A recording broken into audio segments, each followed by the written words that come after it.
നിർധനരായ രോഗികൾക്ക് medical card വിതരണം ചെയ്തു. കൊടുങ്ങല്ലൂർ സുന്നി കൾച്ചറൽ സെന്ററിന്റെ ആഭിമുഖ്യത്തിൽ നിർധനരായ രോഗികൾക്ക് സൗജന്യ മെഡിക്കൽ കാർഡ് വിതരണം ചെയ്തു. കൊടുങ്ങല്ലൂർ നിയുക്ത MLA OJ ജനീഷ് ഉദ്ഘാടനം ചെയ്തു. കാരണം ഈ പരിപാടിയുമായി ബന്ധപ്പെട്ട് എനിക്കതിൻ്റെ സംഘാടകർ പറഞ്ഞ കാര്യങ്ങൾ കേട്ടപ്പോൾ ഒരു സന്തോഷം തോന്നി. കാരണം നമ്മളിന്ന് അനുഭവിക്കുന്ന ഏറ്റവും പ്രധാനപ്പെട്ട പ്രശ്നം ഭീമമായ ചികിത്സാ ചെലവുകളാണ്. ഒരു ആശുപത്രിയിൽ പോയി ഒരു ചികിത്സയ്ക്ക് വേണ്ടി പോയാൽ നമ്മളുടെ ഒന്നും സാധാരണക്കാരായ ആളുകളുടെ ഒന്നും കൊക്കിലൊതുങ്ങാവുന്ന ഒരു തുകയല്ല ആശുപത്രിയിൽ നിന്ന് ബില്ലായി തരുന്നത് എന്നുള്ളതാണ്. ഇപ്പോൾ ഞാൻ MLA ആയി മാറുന്നതിന് മുമ്പ് ഉള്ള സമയങ്ങളിൽ എനിക്ക് എൻ്റെ അടുത്ത് ഏറ്റവും കൂടുതൽ വന്നിട്ടുള്ളതും ഞാൻ ഏറ്റവും കൂടുതൽ നമ്മളുടെ ജനപ്രതിനിധികളായിട്ടുള്ള ആളുകളെ ബന്ധപ്പെട്ടിട്ടുള്ളതും ആശുപത്രിയിലെ ചികിത്സാ ചെലവ് കുറയ്ക്കുന്നതിന് വേണ്ടിയിട്ടാണ്.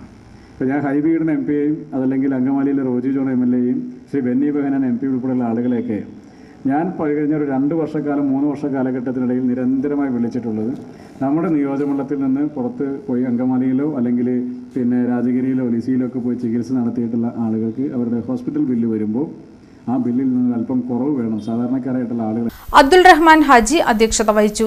സയ്യിദ് ഷംസുദ്ദീൻ തങ്ങൾ ആമുഖ പ്രഭാഷണം നടത്തി. അസീസ് നിസാമി, NA റഫീഖ്, നൌഷാദ്, നഗരസഭാ councillor MK Sageer, Akbar, MM, Sineer TA, Hydrali, PA Gafoor എന്നിവർ സംസാരിച്ചു. അൻവർ കാരയിൽ സ്വാഗതവും KK നവാസ് നന്ദിയും പറഞ്ഞു.